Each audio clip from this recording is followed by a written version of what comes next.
The Patriots offseason is officially upon us.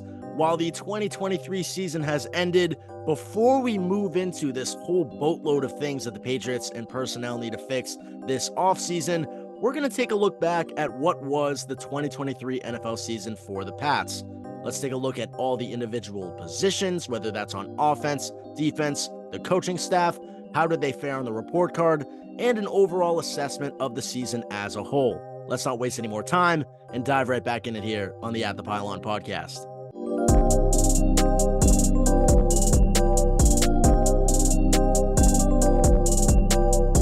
Welcome in, everybody, to another episode of the At the Pylon podcast. Alongside Chandler Betts, my name is Nick Antonakas. Chandler, we are back after a very short, which seemed like a very long time of a one-week hiatus here from the podcast.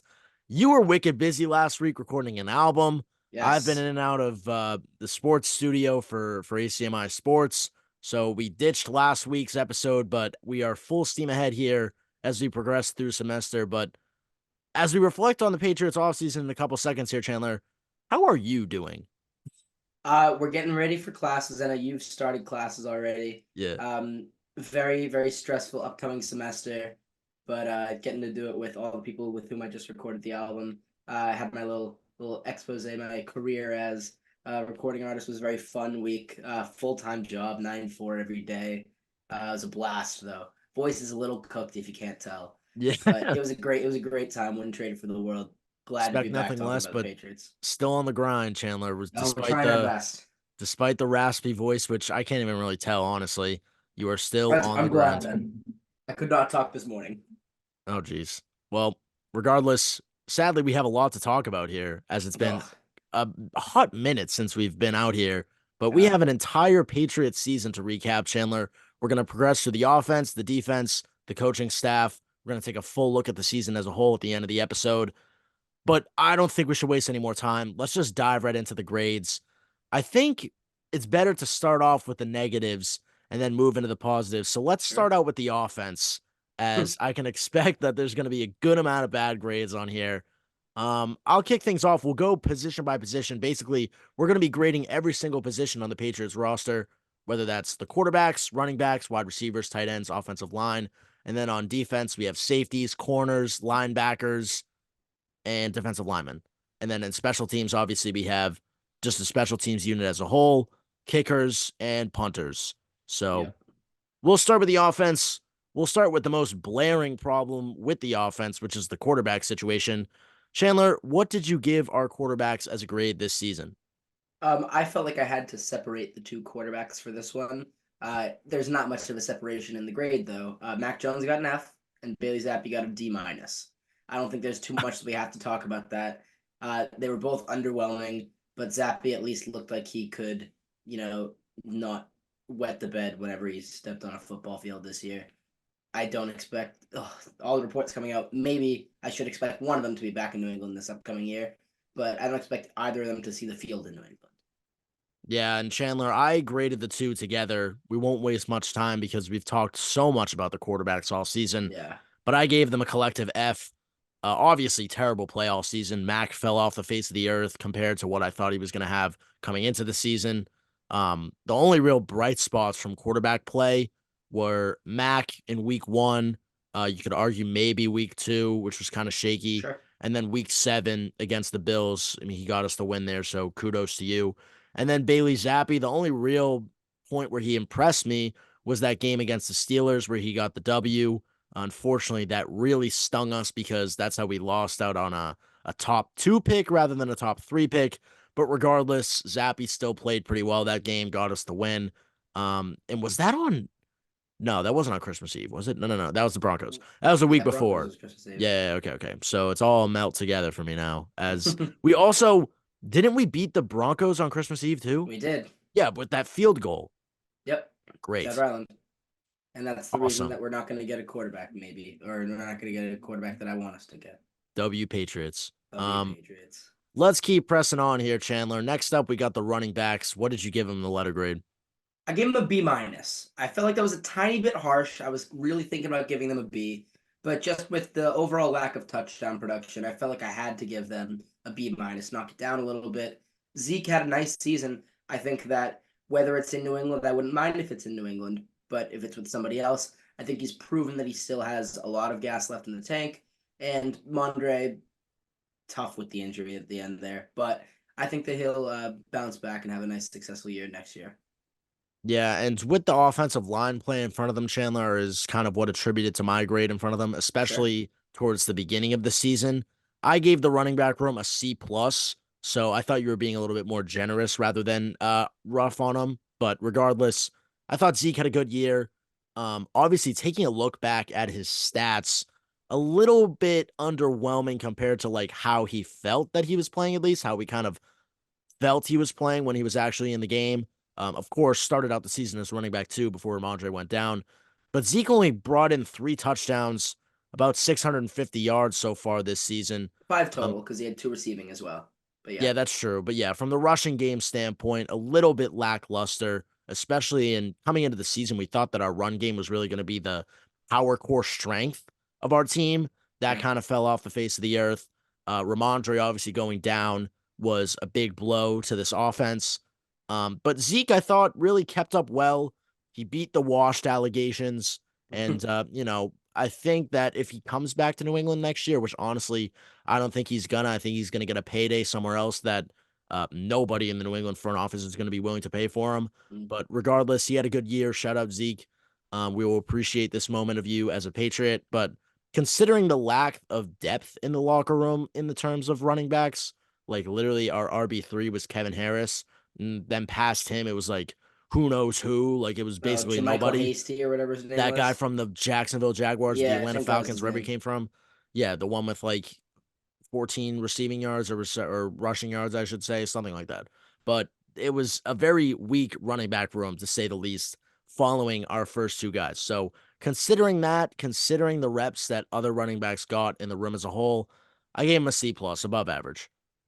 But with that, we'll move into the wide receivers, Chandler, a group that was going underneath a lot of adversity, especially midway through the season, coming off of the offseason moves made by Bill Belichick, bringing in Juju Smith-Schuster. What'd you give him as a grade? Gave him a D, and I could have gone down to you. Frankly, could have gone down to an F if you really wanted to, but I think it was attributed with the quarterback play. There was still a severe lack of separation, and again, this will also be reflected later in the coaching staff. Something that I think is an interesting take. Somebody who is very highly praised is Troy Brown, wide receivers coach, and obviously former Patriot, great player for the Patriots. Has he really developed a wide receiver that has justified him being considered as an offensive coordinator candidate? Because I've No. heard little. I mean, you can argue a little bit of Pop Douglas there, but I don't know how much of that development was actually him. We've consistently had a very, very bad wide receiver core while he's been here. I think that it's a pretty firm D for me. Um, I think that I'm curious what you're gonna get. Yeah, I actually gave him higher than you, Chandler, considering that. Like, as I look back, I think I was a little bit too generous, but I gave him a C. Kendrick Bourne, You could, yeah. obviously, he played really well while he was healthy. I think a lot of us forget about how well he played. Sure, the injury definitely was a factor in me having to drop it down just because there was no production outside of him and Pop Literally, yeah. And then that are besides rating him, it up. I basically wrote up Pop as the nice surprise, undrafted free agent, or was he a 6 rounder? I think he was a 6 rounder, Pop right? was a 6 rounder, yeah. Yeah. So out of the 6 rounds, performed very well this season. Stepped up into that wide receiver one role, extremely quickly, because we literally had nobody around him. But when you look at guys like Devontae Parker, Tyquan Thornton, Juju Smith-Schuster, they were all terrible. Kayshon Boutte never got a chance, and now look at him. He's in jail for gambling. That was another thing Crazy. we that was another thing we missed. So Crazy. he's gone. Hey, he's a sharp though. I don't want like obviously can't do it. Did you see the stats that he had? Where? Let me see like his Oh, gambling gambling stats. stats? Let me No. see if I can find it. Where's my phone? I have it saved. It was like absurd. He like almost like quadrupled his money. Well, as you talk about that, I'll talk about the tight ends. I gave him a C plus. Pharaoh Brown was really a great surprise for this New England Patriots team this year. Absolutely. Big Played fan. fantastic. Hunter Henry also played well when the ball was going his way and he was healthy. Mike Gesicki, I had high expectations for you, buddy, coming into this He's season. nice. He's You tough. disappointed swiftly. Like, besides that one gritty touchdown you had against the Bills, you really did nothing this season. And I had really high expectations for him. So I think Gesicki was really the one to drag the grade down. And the overall, I guess, point that although the tight end room was talented, they weren't nearly enough to propel this offense. Besides that game against the Steelers, Hunter Henry popped off. That game and the game prior, he had 3 touchdowns in 2 games. So that was really his highlight of the year, but hasn't really reached that point since 2021. And it's shown as I give the tight end room a C plus. Sure, I gave him a B minus. I think that Hunter Henry was the only bright spot for about 7 weeks Mm-hmm. when that one play where you do a little medium cross for about 15 yards was the only thing Mac Jones could ever complete.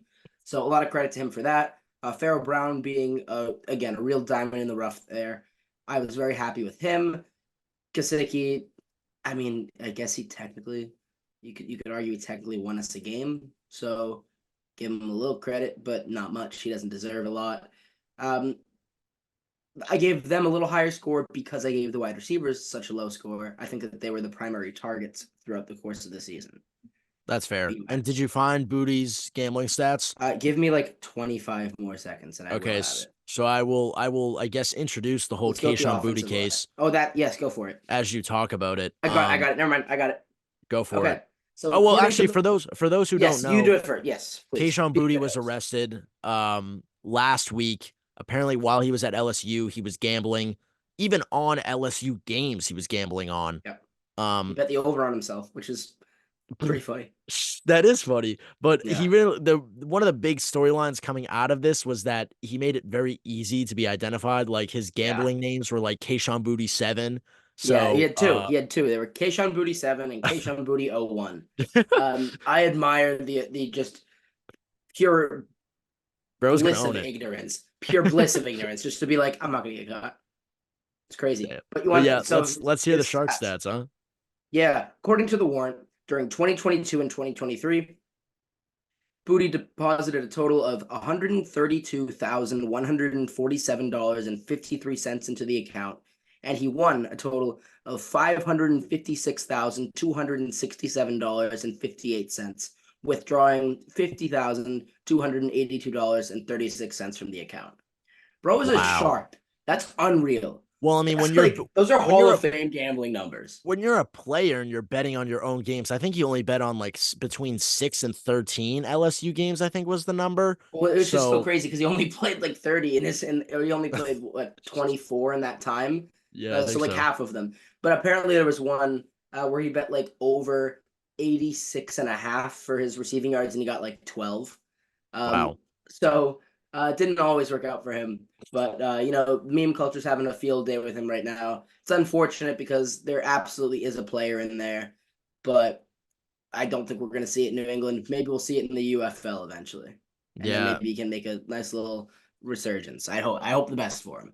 he hasn't been cut yet. According to No, officials, he's operating effectively with the investigation, so he's cooperating on that front. I guess it's gonna just be time will tell, but it's looking like the dude's getting into some trouble. yeah, According probably to a how the year NFL, suspension. yeah, how the NFL has dealt with gamblers in the past is a No, year this is suspension. underage gambling and faking your name because it was under his mom's credit cards and information, I believe. So So he's done for. Great. you might get make it a little time as well. I don't know. I'm not Wow. super well versed on this area of the law.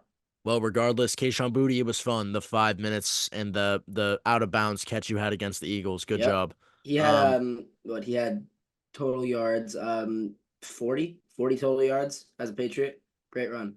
my favorite 40 yards of the season. Hey, Cole Strange had 3. So he's not too far behind from that one Speaking of Miami game. speaking of Cole Strange, let's move into our offensive line grade. Thank you, Chandler, for that beautiful Of transition. What'd you give him? course. Geez, this was one I really vacillated between. I gave them a D plus. And I think it's kind of tough, but I can't fully blame the quarterbacks. I did, obviously. I gave them an F and a D minus, but they had absolutely nothing to work with, no time. Onwenu was cool throughout the course of the season. Cole Strange has been an utter disappointment. Um, Trent Brown obviously faked an illness at the end of the season to get out of how bad he was playing. David Andrews, as much stink as I gave him earlier in the season, ended up figuring it out a little bit. That kind of was the reason I brought it from a D to a D plus. But City Sao and Antonio Mafi both being late round picks and contributing whatever level of success they had. An overall very underwhelming line, but frankly, there wasn't a lot of talent to work with. So they did something with what little they had. You have to bring back Onwenu, though. If you don't bring back Onwenu, that D plus might go down to like a Z. That was great. But regardless, I gave him a C, surprisingly, considering how much flack I gave this group, especially in the first 6 weeks of the season. Like, they were my scapegoat for the Patriots' issues these Sure. first 6 weeks. And they were playing bad. Don't get me wrong. Like, they were not playing well. But I really felt as the season went on, Chandler, they started to piece themselves together. Like, dissecting the group piece by piece. Obviously, Trent Brown, terrible. I hope he never wears a Patriots uniform again. Riley Sayonara Reef, Bozo. Riley Reef, probably the worst signing in recent history of Bill Belichick. Like, this dude played what, 2 games all season, Well, and he Nelson just Aguilar. wasn't even. Yeah, literally. Well, no, I think this was worse than Aguilar. Really? Yeah, Aguilar played. He got some catches. I guess, yeah. This dude did nothing. This Sure. dude was the reason that we had guys like Vidarian Lowe playing Oh, I consistently, didn't even mention him. Oh who God, I was might bring it down to a D. No, he who was I he was won't. terrible. But regardless, on the bright side, David Andrews, as we said, started the year off really bad those first couple weeks. Started to muster it up as the season went on. Thank God. City Sao, I was really impressed with. I thought he Okay. played well. Fifth round pick, I think, out of UCLA. Possibly could see a spot on this line next year. Maybe he's like a makeshift sixth offensive lineman. I Sure. would take that, especially considering that we need to fill a lot of holes on that line. So I wouldn't be It's a weak opposed to offensive him line free staying. agency class. So I wouldn't even be surprised if he actually is a starter next year, which isn't necessarily the worst thing. It's not great, but it's not the worst thing. Yeah, he really wasn't that bad. And then obviously, as you said, Michael Wenu played really well. We got to bring him back. Yeah. Really the Oh, only good. true bright spot of this offensive line who played consistently all throughout the season, despite us having to move him literally around everywhere on the Yeah. line. Dude played pretty much everything except center. So, you know, very versatile offensive lineman that we got to bring back. It was a rough go on offense, Chandler. Before Mhm. we move into the defense, I want to bring up some news. Bill Belichick still does not have an NFL job. I He don't think he had will. big rumors to going to the Atlanta Falcons. They obviously did not go in that direction. They hired the Rams defensive coordinator, who I'm Raheem blanking on his name. Morris. Yes. So Bill Belichick, the only team that he interviewed with was the Atlanta Falcons. I Yep. thought we'd touch on this before we move into the defense, that part of the reason for their success was thanks to Coach Belichick and all he did for them. So what do you think about this whole Belichick not having a job and potentially not even having a job for the 2024 NFL season? It's interesting. I don't know. It's crazy to say how much the narrative is going to change in New England in the next 5 months about the Brady versus Belichick thing. I've been thinking about this a lot. I think that there's going to be a lot of people who were very closeted Brady people that couldn't say that it was all Brady because of Belichick still being here and Brady not. I think that's going to come out a lot in the next couple months. And frankly, I think a lot of the NFL owners think that as well. They see how Belichick hasn't had a lot of success without Brady. Now, given we understand there are a lot of extenuating circumstances around those, but frankly, he hasn't had a truly successful season without Brady, other than having Drew Bledsoe. And I think that that's the primary reason that he's not going to get a job. That and the fact that he is 73 is going to need to bring in a complete culture change wherever he goes. You need to build your entire team around him to only have him for around 3 years max. Now, do I think they should have brought him in? Absolutely. I think that was the right call. I think that Steve, and I wonder what's going to happen with Steve now because he's a very good play caller. I don't know where he's going to end up. It doesn't look like it's going to be New England with Covington being our new defensive coordinator. But it's going to be very Wait, was that interesting to see. announced? Yeah, that was announced. I'm like 99% sure. I I hope didn't I'm not think just so. talking out of my head. Um, As we both rushed to our phones to confirm Yeah. that.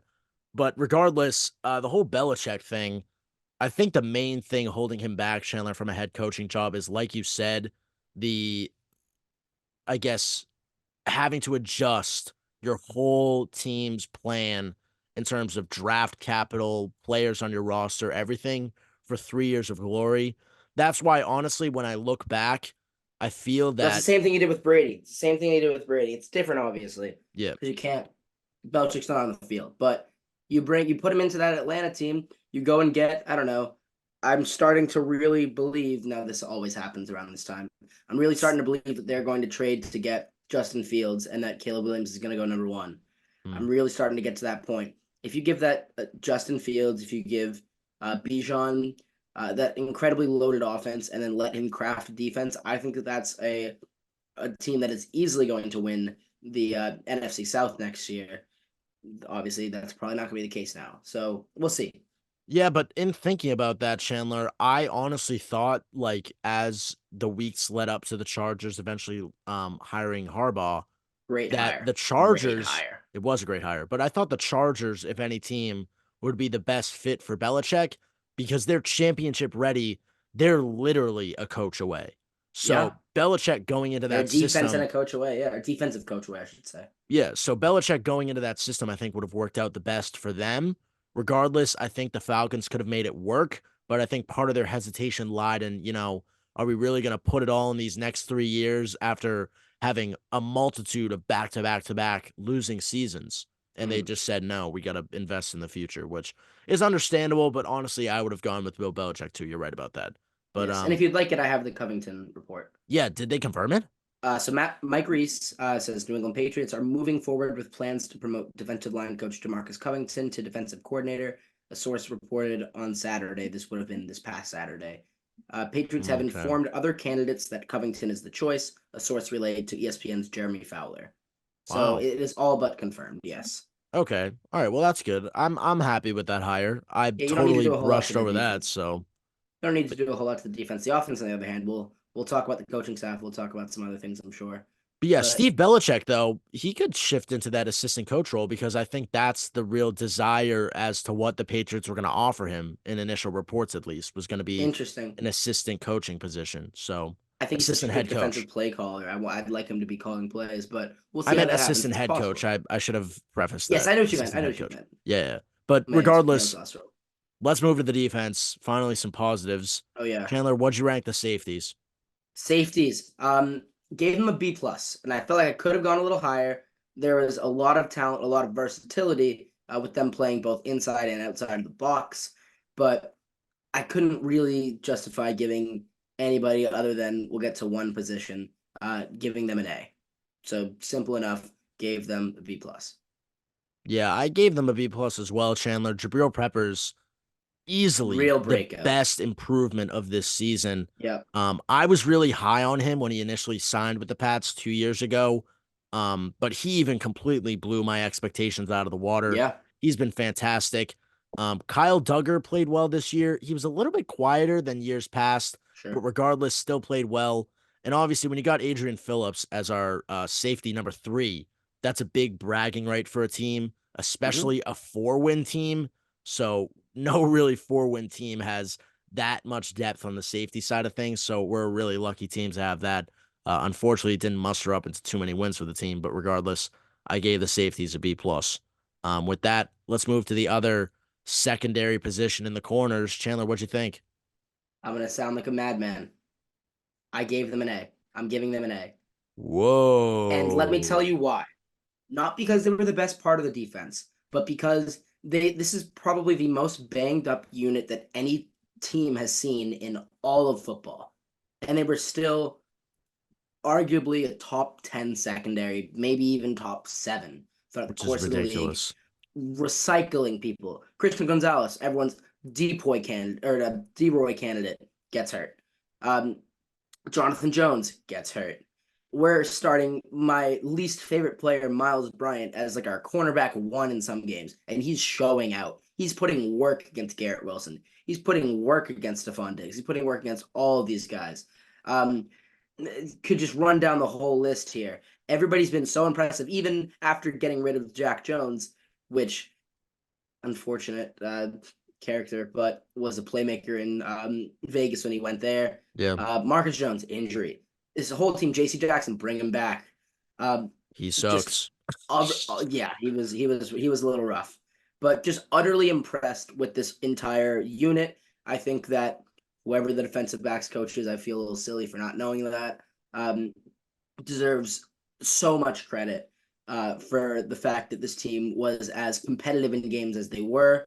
The defensive backs, specifically the cornerbacks, incredible throughout the course of the season, playing people that no one had ever heard of. I know we were even talking about Alex Austin Yep. as somebody who may have just earned a roster spot in the NFL after having been an utter nobody. Sean Wade, somebody who once had first round buzz going into his senior year, completely fell off the cliff the next year when he moved out from slot to edge.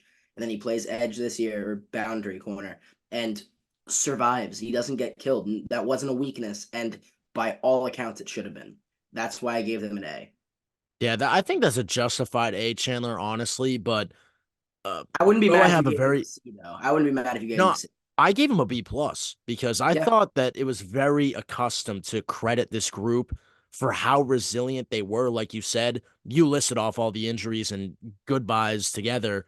Gonzo, Marcus Jones, Jonathan Jones, Jack Jones, JC Jackson was getting benched at the end of the year. bad year for Those are Jones is in New England. Really bad year for Jones is in New England. literally, it was like the curse of the Joneses this year. I don't know Yeah, what the hell happened, but regardless, that's our five starting corners right there.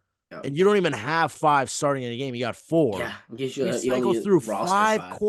five corners we cycle through, It's and we crazy. have a new unit of five. And like you said, they were like top seven, probably like top 10 in the league, I'd say. Definitely. Fringe top 10.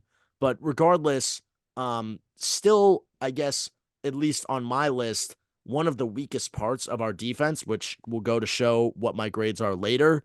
But regardless, still a very positive portion of our group.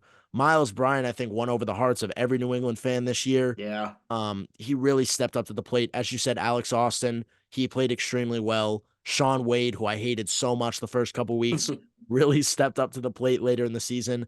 And I think all that has to do with the defensive mentality that we had in the locker room, especially as we really hit the shitter this year. Like we really got so bad that the defense was just like, you know what? We're gonna go out there and we're gonna be the only reason that we look good in prime time. And they did it time after time after time. So really kudos to our whole defensive room, which is why I'm happy that we're keeping our defensive coaching staff mostly the same. Most of it, Hopefully, yeah. fingers crossed. I think the most important person is gone, but that's Yeah, just me. that's Steve Belichick, so Yeah. that's definitely justified. But regardless, cornerback room still looks good. And yeah, I think as we move on, Chandler, the defensive positions are just going to get more and more positive for me. Let's hear about the linebackers. What'd you grade them this year? I actually gave them a B, and now that was a little bit harsh. I could have given them a B plus. I kind of wanted to do a little bit of variation. I feel like Hmm. it's a very B plus defense this year, just based on personnel and overperforming said personnel. But I gave them that primarily because of some disappointment from the team based on injuries and lack of performance for me.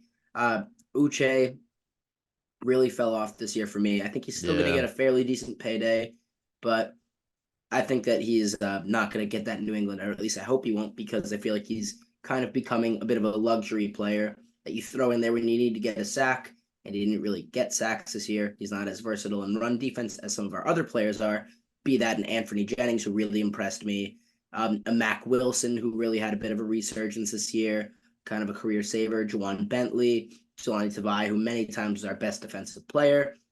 But overall, the Judon injury, I guess it's technically an edge, but I'd lump that um, Yeah, me into too. linebackers for this case, for all intents and purposes. Really hurt the team.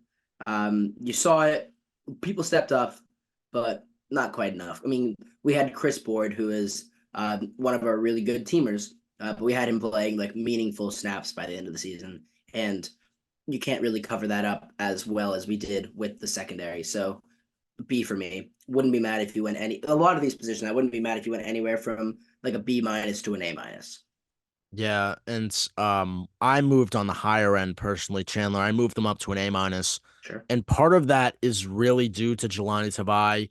He had a Mm-hmm. breakout season At points, I really felt, especially towards that midpoint of the season when Smack was still in, sadly, he really was putting the team on his back and the defense on his Yeah, back. He had that drive that a lot of our defense developed as time went on, which caused them to be so good towards that end stretch of the season. So a huge shout out to Jelani Tabai. Like you said, I think a huge portion of this position struggle is stemmed from Matthew Judon's injury. Although, like you said, he's an edge rusher, I'd classify him as having more of an impact on the linebackers group, the defensive line group.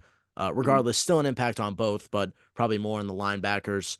But all positive things from me, except for the fact of Josh Uche, like you brought up already. Um, since he came back from injury, which he missed a ton of time with injury, it basically felt like a holdout for the trade deadline. Although we didn't yeah, really elect to move him after he came back, 9 combined tackles, 6 assists, 1 sack, just really lackluster numbers for, like you said, a situational player like Uche. You yeah. throw him in on those sack design plays. And this year he really wasn't getting them. I think he had 4 sacks all season. So, Three, yeah. okay, I overestimated him. Great. So And 3 sacks. Judon had 4 in 4 games, and Uche had Wow, 3 in 15 games. that's bad. So Yep. we didn't trade him, which was sad.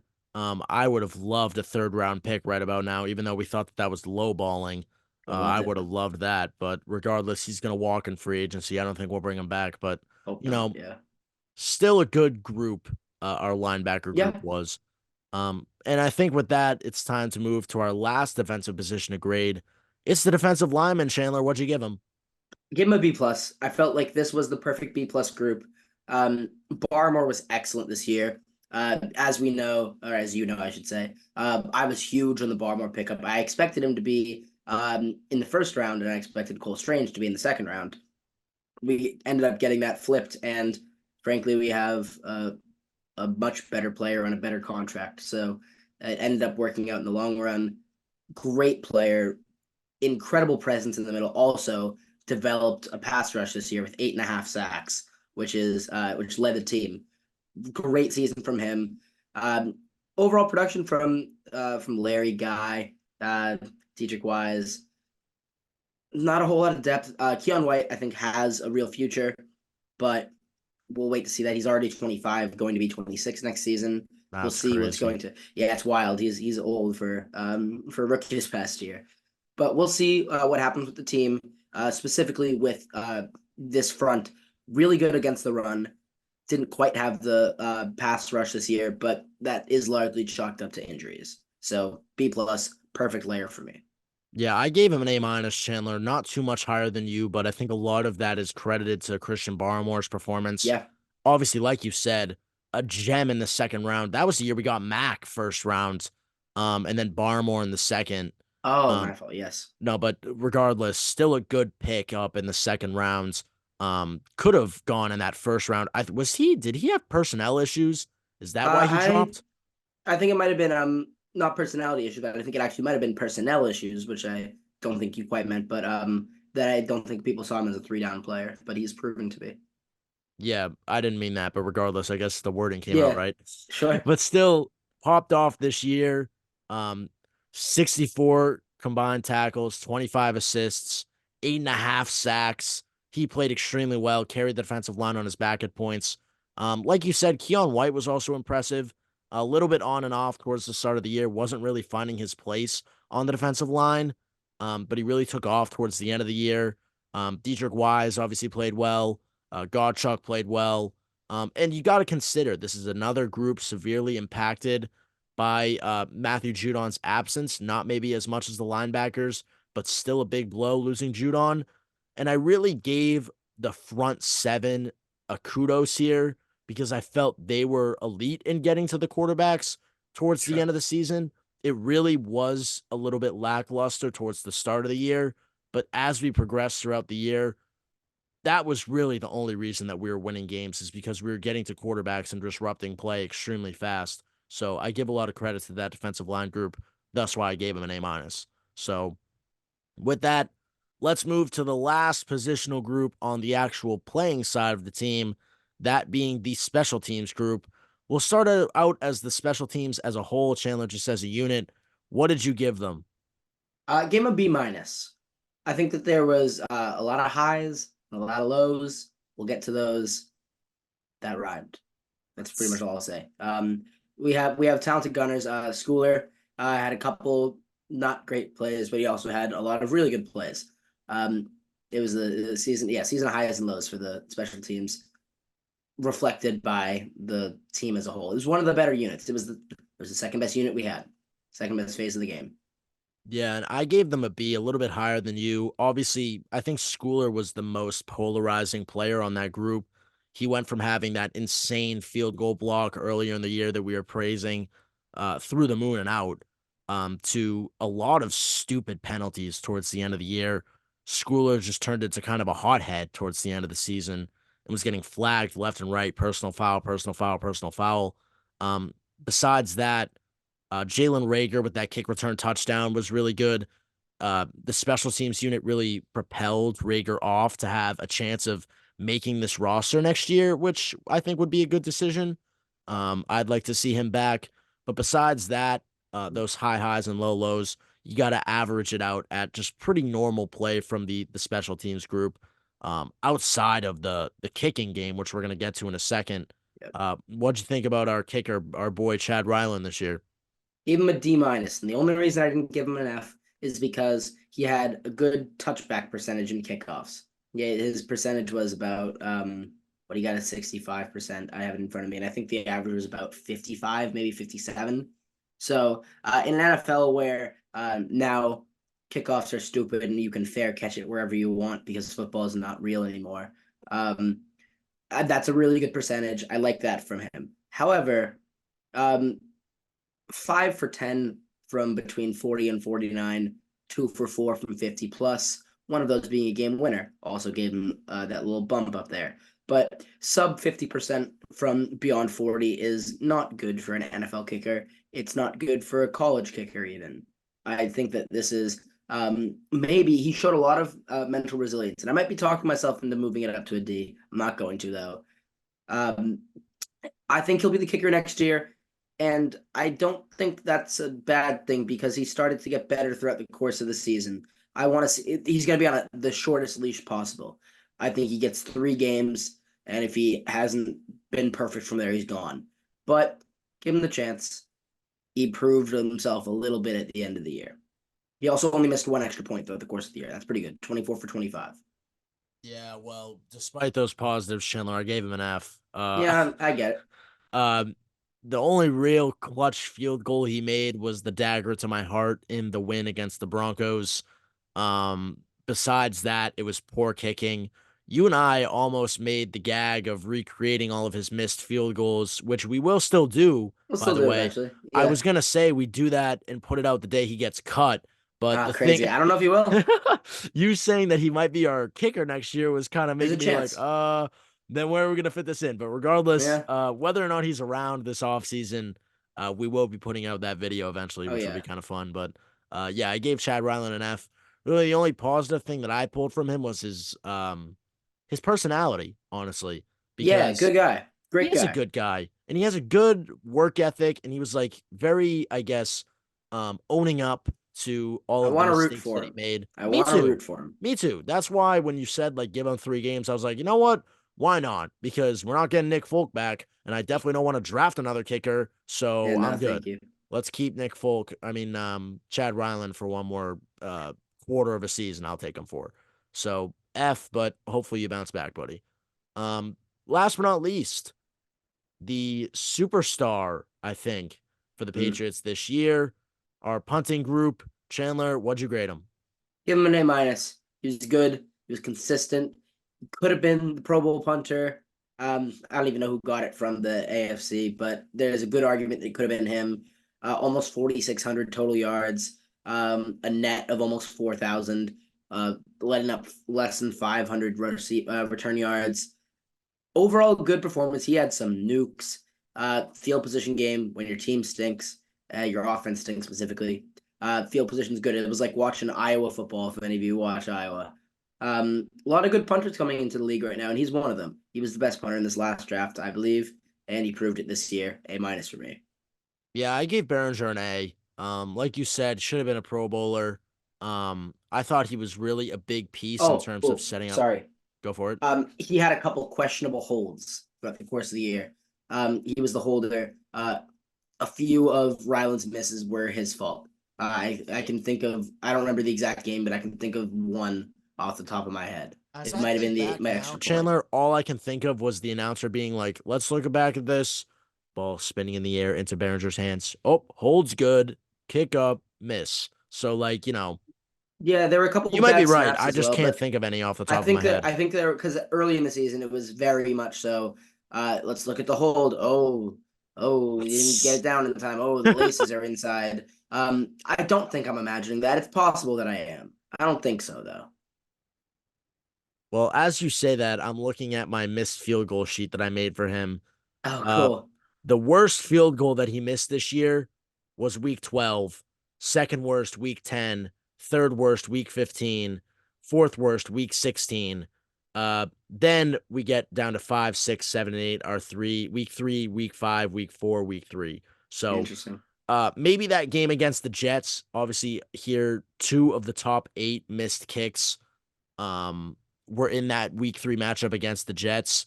You could credit those maybe to Behringer with the Before hold. before we do the kicks, I will watch all of the kicks and I will say whose fault they were, and I will give the blame to whoever deserves it.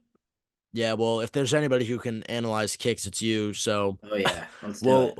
we'll lead that preview up for the kicking episode that comes out one day. But regardless, Chandler, we will move to our last grading group. And with this, we'll do an overall assessment of the season. Um, how do you want to do this? Because I can't lie, I didn't even prep these grades. So do you want to just do offensive coaching staff, defensive coaching staff, and then Bill Belichick? Let's do it, and then also do GM with Belichick as well and personnel. Yeah, yes. Okay. So let's start with the coordinating staffs, even though we really didn't have an official coordinator on defense. We'll start with the defensive coaching staff. Chandler, what do you give them? Give him an A. I kind of wanted to give him an A plus. I might do it. I'm gonna do it. Giving him an A That's what plus. I was gonna do. We're gonna give him an A plus. And I, as much as I would not like to, I will give Gerard Mayo not all the credit. I will give him a sizable chunk of credit for creating a defensive culture around this team. But again, I really feel in my heart that the most important person on this defense was Steve Belichick. And look where he is now, not in New England. He's probably not coming back either. Why would you go back to the place that just fired your dad? That doesn't make sense to me. I wouldn't do that personally. If someone fired my dad, they're like, "Hey, come work for me now." No, no, thank you. Um, but Oh, disrespected the bloodline. Can't just yeah, go come back. on, exactly. Um, but I really feel like he was the most important person, and he was very good in coaching up these guys, in calling the right, in bringing in the people that he needed to bring in. Marco Wilson, Amir Speed, being a seventh round pick from Louisiana Tech a couple years ago. Um, Alex Austin, as we've talked about. Overall, very happy with the defense. A plus. I'll do it. Yeah, I gave Seems him an like A you're joining plus. me. I gave him an Yeah. A plus too. Um, really lackluster in talent at point this year was our defense, but regardless, they were like fringe top 5. So you gotta credit the defensive staff in moraling this group up, rallying the troops. Actually, I'm gonna go down to an A. I'm gonna go down to an A because they Wow. did lose like a game like 40-0 and 34-0. I'm gonna Okay, go but down to an A. that was Still pre happened. defensive Still mindset. happened. It It still did. happened though. Also, got to blame that Cowboys game on Mac a million. Crossbody throws, pick 6. I'm That actually was going to crazy. look now as you grade the next offensive coaching position. At how Uh, many of them were actually defensive scores or offensive yes, scores for the I'm going to do Cowboys? that. But Yeah, regardless, I thought it was a great year for the group. I Um, agree. shout out to Mayo for really Yep. moraling the troops. And honestly, Oh, that great year from our defense is really the inkling of hope that I have that Mayo's going to be a good head coach. yeah. Um, because like he said, I can relate to people and communicate well with people. So although he may not have it on the X's and O side, he brought a 2-win defense who really had nothing to play for to go out there and bust their asses every week and play really well. Yeah. So shout out to him and Steve Belichick for really mustering that defense up and playing a really great season. It's going to hurt Absolutely. without Belichick around, but regardless, hopefully Covington can step up into that defensive coordinator role and call plays correctly because Mm-hmm. we sure as hell need it. But with that, let's go to our offensive coaching staff grades. Chandler, take it away. I'll take a D plus for them, and I feel like this could have gone anywhere from maybe a C minus. I think that'd be a little generous to really an F. I think this could have gone anyway, but I just attribute it to the fact that there was no talent. Um, I don't think they maximized the talent. I think that they had questionable decisions of when to keep people in and when to bring people out, specifically with benching Pop Douglas early in the season and then continuing to bench Booty for the rest of the season. I think that there was not a lot of interesting play calls. They tried, to his credit, he being Bill O'Brien, of course, tried to bring in a little bit of motion, but it wasn't enough. The play calling style was antiquated. The talent and as we'll talk about with roster composition, the structure of the team was antiquated. I ended up giving him that rating just because he got Zappy ready from being no longer in the NFL to being a quarterback that could almost kind of not really, but sort of keep you in an NFL game. Give him a little credit. D plus. Yeah, I'm also giving him a D plus, Chandler. I like how we're correlating here so far, but Yeah. um, I really thought he was going to be the saving grace of this I team. don't like Back that we agree on everything this year. We agreed on too much this year as a whole. It's because we stunk, but literally, I was going we to say agreed that. on way too much this year. I wanted more debate. Flashback to the Nosebleeds podcast, You guys. If know you're what? looking for Patriots You know debates, what? Bill O'Brien uh, gets an A from me. Great. No, I'm kidding. I'm kidding. I'm kidding. but regardless, yeah, I gave him a D plus. Um, the Agreal is just undeniable, Chandler, because the fact of the matter is, although I thought he was going to be the future of this offense, I was like, you know what? That's what we needed. Our offense is going to bounce back when we hired him last January. He really sucked. And not that he Yep. had a group of talent to really call plays with, but like, like, come on, dude. Like, you can't be like pulling these things when we criticize the Patriots so much in the past for being like, well, we don't have the talent to go for it on 4th and 1, so we're not going to do it Yep. in these dire moments of games. And Bill O'Brien just kind of deflated towards, I guess, the quarter point of the season after that Yep. loss to the Saints. He really just deflated in terms of his effort behind his offensive play calling. He was like, well, we suck, so might as well not even draw up good plays because, you know, what's the point? He Yep. had some great screen designs at points. But Sure. besides that, it was just like, whoop-de-doo. Josh McDaniels could do that. And when you're saying Yep. Josh McDaniels could do that, that's not a great sign because he sucked with the Raiders this year. But regardless, moving back to that Cowboys point quick before we move on to our boy Bill Belichick for the grade. Um, 14 of those points in the 38-3 loss for New England came from defensive scores. Mm. Obviously, the 11-yard fumble return, 54-yard pick six on the crossbody throw. God help Yep. me. And then if you want to factor in two field Field goals, position. Oh, that's too sure. because both were 23-yard field goals for the Dallas Cowboys, and then actually a 33-yarder too. So three field goals, In all, defensive stands. yeah, and two of which were basically right outside the red zone. So Mm-hmm. good for the Patriots defense to holding them there. Even if you include the field goals, all offensive points, that's a 24-point give up from the defense versus a 38-point score differential Sure.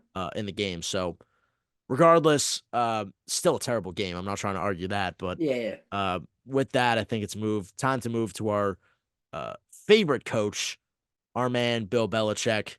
What did you give him as a grade from a head coaching standpoint, and then from a general manager standpoint? Gave him a C plus as a head coach. Feels a little harsh, but we have such high standards for him. This is exactly how I thought this team was going to go. I thought it was going to be a 5-12 season. Coached us to 4-13 with a lot of injuries. Had I known about the injuries going into the season, I might have given us a 3-14 projection. So getting that one extra win pushed it just above C, which is average, to a C plus. And then your general manager grade. Um, they had a good offseason this past year in terms of drafting. I'm still giving them just because of accrued bad will. I have to give them a D plus for it. they had again, like I said, successful draft. Pop Douglas traded back to sorry, no, Gonzalez traded back to be able to get him. Pop Douglas, good season. Marte Mapu, I really like him. He was a contributor on the teams and was uh, got some plays in towards the end of the season. Keon White is going to be a good player for the next 3-4 years. Bringing in all of those important depth players that really built this defense to be allowed to survive, but there was just a complete lack of understanding of what an offense needs in 2023 and beyond. I have to give it the D plus. Yeah, Chandler. From a head coaching perspective, I'm close to you, but I don't exactly agree with you. I gave Belichick a B minus. A lot of these problems I felt this year didn't stem from him. Even at the darkest points of the season in that game against the Colts, you were just dealing with terrible play all around from our offense. So it's really tough to deal with that in the situation that Bill Belichick was in. Regardless, like you said, totally right. High standards. Do I think he should have been fired this past offseason? No. But he is out the door regardless, coming off of a very disappointing season that the 2023 season was for the Patriots. Um, Still could have done a lot of things different. But my main gripe with Bill Belichick comes from his general manager duties. I gave him a D minus. The draft was good. Um, Gonzo, great pick. Yep. Um, Pop Douglas, as you said, the late round steal. It was a good draft, especially that Gonzo selection. Marte Mapu was good too, but Gonzo was a real steal down at 16. But it really seemed like a no-brainer pick for a lot of people out there. So thank God Belichick did it. But Yeah. when you move out to the general manager moves made outside of the draft, you have the Riley Reef signing, you have the Juju Smith-Schuster signing, Connor uh, McDermott trade. Connor McDermott trade, Pierre Strong Sr. trade, Yep. the lack of a Josh Uche trade, the lack of Mm-hmm. any trade at the trade deadline, Good just point. standing put and doing nothing when your team sucks and you're not going anywhere, just really stung from the perspective of a Patriots fan. And as bad as Mac was, I still don't agree with the decision to put him on the bench. Um, if you were gonna ride Had him to. out. That's the one disagreement we have. He had to. He was killed. He was killed. He was cooked. He was mentally destroyed. You Yeah, weren't but I gonna mean, get if you're anything not out of gonna him. keep him, if you're not gonna keep him, like, might as well throw him out there and see if he does something okay. I don't think we put it should have pulled the string on him that fast. I think at the rate that it was going, he was gonna be out by week 12. But like, you're at well, actually, wait, wasn't it week 12 that he got pulled? It might have been. I don't know off the top of my head. I would have left like 3 or 4 games for Zappy at the end of the year at most, and Zappy had what, Yeah, six week or 12. seven? Good pull. Yeah, so yeah, Zappy had 6 games at Six the end of the games. Yep. season. I just thought it was a little bit too premature. Um, Regardless, whatever. That's not a general manager move either. So Yeah. that's kind of besides the point. But Sure. uh, Mac is washed now. We destroyed him. Not saying I want Mac back next year, but things could have gone a lot differently if Bill Belichick built a better roster around him for Absolutely. this season. So with that, any closing moments, Chandler, before we put the 2023 season behind us? Because after this week's episode, we're looking forward the rest of the way.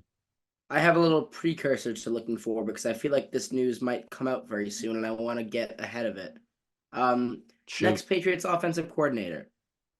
Do you know who's being very heavily linked to it and who's probably going to get it? Yeah. Nick Cayley. Yep. Not excited. Not at all excited. Why? Really, really disappointed with this because you need fresh ideas in this building. He That's a good spends point. one he spends 1 year with McVay as his tight ends coach, and everyone's like, new guy. He's going to be Sean McVay. He's going to be Mike McDaniel. He's going to be Zach Taylor. He's going to be Zach Robinson, who's who we should have gotten, but just became the Falcons offensive coordinator. He's going to be one of these new guys. That's not. It's probably not going to happen. He should have gotten the job last year. In retrospect, should have got the offensive coordinator job last year. But that was when we were still in the understanding that the Patriot way and the Patriot offensive style could be somewhat tenable. Like the offense, it was bad. We thought it was bad last year. Relative to this, it was pretty all right. This team could have been salvaged maybe, probably not, but maybe with Nick Caley last year, it's a completely different team. It's a different league, frankly. And unless he learned an entirely new play scheme, an entirely new philosophy, unless McVay really is the greatest offensive mind we've seen, maybe Kyle Shanahan, but McVay is an argument here. I don't think that it's going to be a great hire. I think it's same old, which is what we've seen throughout the course of the season, the offseason being with Gerard Mayo and not even entertaining other concepts, just being okay with being so below mediocre. Yeah, And I want to get ahead of it. Yeah. that's a good point that you bring up, Chandler. Honestly, I've been all for the Kaylee things and the rumors recently. You bring up a great point that him being in the system before may be kind of a locked mindset on behalf of the Patriots, which I'm not a huge fan of. Um, Regardless, I think that year in Los Angeles would only help him rather than hurt him, making him Sure. a better option than he would have been last year. But my real kind of, I guess, highlight with him is that he was on the offensive coaching staff back when our offense was competent. You date back to 2015, 2016, 2017. Those were elite offenses that he was a part of the coaching staff on. And when you date back to the Patriots' early successes, you obviously look at Super Bowl 49. Everybody's seen that documentary. You Yep. see and hear from every single assistant coach on the damn team and just how every single one of them had a piece in that Super Bowl victory because of how Yeah. sound that coaching room was. That to me gives me a little bit of hope. But regardless, we saw how experiments with people in that coaching tree went after Brady left. Obviously, McDaniels was not very good. Bill O'Brien, even though he was 2010, not in that Super Bowl era, Mm-hmm. still a former Patriots offensive coordinator, really did not sit well. Matt Patricia, of course, even though he's not an offensive coach whatsoever, getting shifted into that Even offensive like play calling Charlie spot. Weiss, even Charlie Weiss back in Charlie the day Weiss, going to Joe Notre Dame. Judge. The Yep. list goes on of all these people that have kind of shifted into the spotlight surrounding the Patriots play calling on offense and have just really not done well, which may well be the case with Kaylee, which is why I credit your point. But regardless, as we await the Patriots naming an offensive coordinator, and it should be out by next episode. Reports are saying that Probably. they're going to be announcing it within the week, so we'll talk about it next week. But I think that you really got to hit when you look at a team like the Detroit Lions. Ben Johnson is really like the number two reason as to why they got as far as they did. He Yep. revolutionized Jared Goff. He made their offense look extremely good. And with that, they made it all the way to an NFC championship game, which frankly they should have won, let Oh alone my if it god. wasn't for that Oh my terrible god. choke. But regardless, Yeah. the Niners are heading to the Super Bowl for the Chiefs. Um, Speaking of the Super Bowl, next week episode will come to you from Las Vegas, at least on my end. I'm going to the Super Bowl with Emerson. I leave on Sunday, so I will be out covering the Super Bowl, which is very exciting. But regardless, we will still be bringing At the Pylon to you from all the way across the country. Chandler will be here. Is this a high five or? This is I have a thing to say. Oh, I yeah. wanted to take a very quick victory lap, preemptive victory lap, because harken back to the prediction of what I wanted for the Patriots to do. Top head coaching candidate and top GM candidate have gone to the same team because they're the best options. That team's the Commanders, and they pick right ahead of us. This stinks. We're not going to get a quarterback. We're not going to get Drake May. We're not going to get Caleb Williams. People are saying, bro, Jaden Daniels might go number two, and Drake That's May might not fall to us at three. that's probably not gonna happen. If it does, I'd be pumped. But we'll That's what talk I've been about that seeing. in a That's bit. what I've been seeing on First Take at the gym, which is kind of shocking to me. But speaking of which, actually, this goes into our second big thing. Next week's episode is coming to you from the Super Bowl, yes, but Yes. we will also have a Patriots top five big board for you. Oh So yeah. we finally start to transition into draft talk. Here we go. This is one I got to get on my ass to do. Start watching damn film, Nick. Oh Wake up. yeah. Here we go. Because I have some things to watch. Drake May, it's your time, buddy. I'm watching you. So we will see if maybe I do believe that you will fall to number three, or if Jaden Daniels is a lock at three. Regardless, another quick piece of news. Mac Jones today, Patriots announced they won't be giving him his fifth year option. Something I saw a headline with his agent which is like, what? This is what went wrong with New England. Like, what are you talking about? But regardless, okay, um, could maybe still be around next year because, of course, Possible. he's under contract for that 4th year, Yep. which is scary to me. For a second, when I read this headline, I thought it said that we were picking up his 5th year option, Yeah. and I was like, there is no way this is happening right now. But regardless, it's not. Probably the most likely scenario is we pick number 3, and then Mac Jones battles for his life in training camp, and we see what happens with him. But regardless, Yep. we'll have a big top 5 big board for you next week. We'll have some cool stuff from the Super Bowl, hopefully. Maybe I'll talk to Adam Schefter about Oh what the yeah. Patriots should do. But Let's regardless, go. we'll be back next Monday. I know this episode's coming a day late, but we're going to try to get episodes to you every Monday. But until then, we'll see you next week. Thank you so much for watching this very long episode of the At the Pylon podcast alongside Chandler Betts. My name is Nick Antonakas. We'll see you back here next week for more Patriots offseason analysis. Bye, everybody.